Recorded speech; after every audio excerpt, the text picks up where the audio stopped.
Terkadang hal-hal yang tidak menyenangkan adalah sebuah rangkaian untuk menuju keberhasilan. Assalamualaikum warahmatullahi wabarakatuh. Ahlan wa sahlan di channel Keluarga Bun Ai. Keluarga yang bercita-cita selalu bersama sampai surga. Amin amin ya robbal alamin. Memasuki bulan terakhir di 2023, sudah bukan rahasia umum kayaknya kalau akhir tahun hawanya agak sedikit slow ya. Entah menjelang liburan atau bahkan teman-teman yang dapat bonus atau bahkan kayak ngira-ngira nih nanti kenaikan gaji di awal tahun berapa ya, sehingga kita jauh lebih bersemangat lagi untuk membuat budgeting. Tapi gunakanlah sekitar 25 atau 24 hari ini, mudah-mudahan ya minimal kalau kita nggak bisa produktif, kita menggunakannya untuk membuat target-target di tahun 2024. Ini Bunda sambil dubbing, ini cuaca di Depok tuh lagi hujan deras banget deh. Kayak alhamdulillah banget Bunda bersyukur karena kemarin-kemarin kan kita sempet ya nggak hujan-hujan dan panas luar biasa. Nah sekarang dikasih hujan lagi ya sudah kita nikmati saja ya teman-teman. Semoga kita bukan menjadi manusia yang anti ngeluh banget sih, nggak mungkin, karena sejatinya manusia tuh emang seneng ngeluh. Tapi minimal setiap tahun, setiap hari, setiap detik, setiap menit kita minimalisir ya rasa ngeluh kita dan berfokus pada rezeki Allah dan nikmat Allah yang begitu banyak. Gimana di tahun 2023 ini, kira-kira mengukir prestasi apa nih? Atau di tahun ini kira-kira pencapaian apa yang udah teman-teman rasa itu luar biasa? Boleh dong sharing-sharing di kolom komentar. Ini karena hujan banget, jadi mohon maaf banget ya kalau dubbingnya Bun Ai nanti diiringi dengan gemuruh air.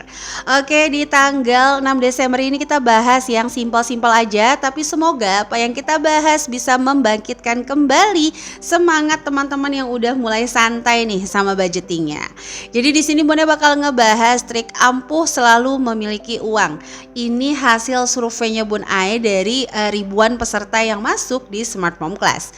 Nah, kalau kamu ngerasa ada yang sama, boleh juga ya sharing di kolom komentar. Oke, jadi yang pertama, gimana caranya kita selalu punya uang? Sebenarnya kalau ngomongin uang tuh kan benda mati ya. Ada yang bilang uang tuh susah diatur. Nah, kembali lagi sih, uang itu adalah benda mati yang dimana kita yang menggerakkan. Nah, jadi yang pertama, teman-teman tuh harus mengetahui kondisi keuangannya. Ini sering banget Bun Ai bahas, dan bahkan kemarin waktu Bun Ai sharing tuh sama Dude Hernino, dia tuh kayak ngerasa, oh iya ya Bun Ai, kayaknya belum ada tuh yang ngasih tahu bahwa kita tuh selama ini taunya gaji bersih ya take home pay atau gaji yang diterima di rekening. Tapi kalau di Smart Mom Class sendiri itu Bun Ai pecah lagi, di mana gaji bersih adalah gaji yang teman-teman tuh fleksibel untuk kegunainnya. Sebagai contoh, teman-teman yang bekerja dengan gaji 20 juta ternyata cicilannya 11 juta. Maka harus di-remind di alam bawah sadar gaji saya cuma 9 juta rupiah. Lalu masukkan komponen kebutuhan, oh ternyata kebutuhan saya 4 juta rupiah nih. Berarti sisa gajinya cuma di 5 juta rupiah. Fungsinya apa? Formula ini tuh Bun Ai Bun Ai rangkum dari orang-orang yang bergaji besar tapi nggak bisa nabung. Ternyata permasalahannya tuh bukan di gaya hidupnya juga biasa-biasa aja. Makannya tuh nggak harus yang di resto, terus yang harus healing setiap minggu, tidak. Tapi mereka termanipulatif sama gaji mereka sendiri. Maka formula ini Bun Ai temukan dari riset ya, dari hasil survei lah ya, bukan riset. Kalau riset tuh terlalu ilmiah banget kayaknya ya. Dari survei teman-teman SMC yang gajinya tuh fantastis banget menurut Bun Ai. Ada yang 20 juta, 27 juta, atau bahkan 15 juta aja menurut Bun Ai udah fantastis. Tapi kenapa ya untuk membeli barang yang notabene harganya cuma kayak 20 juta itu harus sampai ngutang bertahun-tahun? Ternyata mereka dimanipulatif oleh gaji bersihnya mereka. Yang kedua adalah mengetahui jumlah minus atau surplus. Jadi kenapa orang males nyatet, kenapa orang males budgeting, itu kadang-kadang karena mereka tuh nggak mau tahu atau tidak menerima kenyataan bahwa ya memang minus, atau oh ternyata ada surplus kok nggak bisa nabung ya. Kenapa nih? Nanti kita bakal bahas di poin ketiga. Selanjutnya adalah memiliki target dan tujuan. Kita punya uang banyak, kalau kita nggak punya target, kita nggak punya impian, kita nggak punya tujuan, pas dapat uang tuh kayak orang bingung ya. Kayak uang kaget, kadang kita gemes ya, kenapa beli itu, kenapa nggak beli emas, kenapa belinya ini, kenapa nggak beli itu. Siapa yang suka nonton uang kaget, ayo. Angkatannya Bun Ai nih ya. Kadang kita ngeliatin orang yang dapat uang kaget, kita bilang harusnya jangan beli itu, harusnya tuh beli yang ini ya. Kenapa? Karena itu tadi, ketika orang memiliki tujuan, begitu dapat rezeki yang tidak terduga dari Allah, atas hadiahnya Allah, kita tuh nggak akan bingung karena kita udah punya tujuan dari setiap rezekinya Allah. Nah, selanjutnya di sini adalah memiliki batasan. Yang poin kedua ini wajib banget. Banyak banget deh peserta SMC yang ternyata itu tuh nggak ngerti batasan mereka harus ngeluarin uang berapa, batasan jajannya berapa, bahkan nggak menyisihkan untuk investasi fisik dan non fisik. Seperti contoh misalnya kayak skincare, mereka nganggapnya itu ya udahlah itu mah keinginan ya. Padahal banyak banget kok juga merek-merek skincare yang masih terjangkau. Terus non fisik tuh kayak ikut-ikut kelas, bukan karena Bun Ai punya kelas, Bun Ai pun ikut kelas dengan harga yang menurut orang-orang mungkin mahal. Tapi bagi Bun Ai itu adalah investasi non fisik yang Bun Ai ngerasain membuat pandangan Bun Ai itu jauh lebih berbeda ketimbang beberapa tahun yang lalu.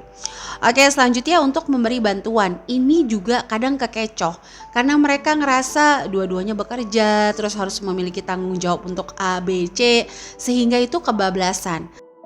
Seperti contoh ya, setiap bulan itu udah ngasih ke orang tua.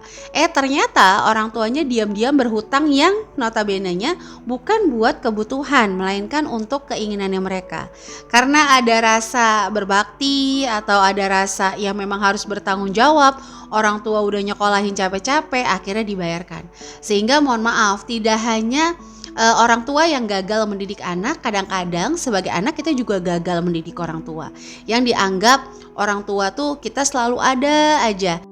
Sekali lagi, Bun Ai tidak meminta teman-teman yang hari ini mendengarkan channel Keluarga Bun Ai untuk speak up kekurangan kita atau kesusahan kita sama orang tua, takut pikiran.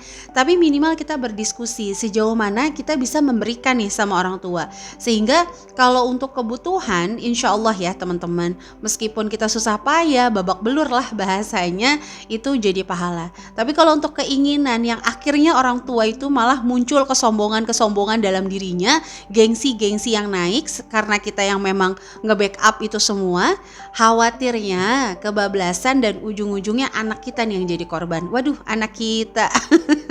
Anak Bun Ai aja ya sih. Maksudnya anak bunda-bunda atau ayah-ayah yang dengar hari ini bersama pasangannya ya. Oke, jadi kita harus tahu dulu lah ya batasan menabung, batasan menolong, atau bahkan menambah usaha. Jangan karena iming-iming ya udahlah ngutang aja buat investasi ini, nanti juga harganya naik. Coba deh. Kadang Bunda itu suka gemes sama teman-teman yang punya banyak properti tapi semuanya tuh hasil ngutang. Kalau diiringi dengan passive income atau income sampingan yang lain tuh nggak ada masalah. Tapi income-nya tetap, mohon maaf bekerja juga dengan skema yang tetap alias bekerja dengan orang. Dimana harus kita ketahui yang namanya kita bekerja sama orang ya siap-siap aja. Kalau ada kebijakan-kebijakan yang tiba-tiba duar berubah dan merugikan kita, itu ya udah kita harus terima. Contoh kayak Bun Ai di YouTube, di Shopee Affiliate yang tiba-tiba harus dirubah sama YouTube, dirubah sama Shopee Affiliate terus mau marah-marah. Kan gak mungkin ya. Alhamdulillah kita masih diterima jadi partner, kita bersyukur aja. Nah, sementara kita harus berfokus juga pada satu bisnis atau satu usaha yang memang kita pemegang kendalinya. Jadi saran dari Bun Ai jangan terlalu terlena kecuali perusahaan itu memang betul-betul bisa membackup kita.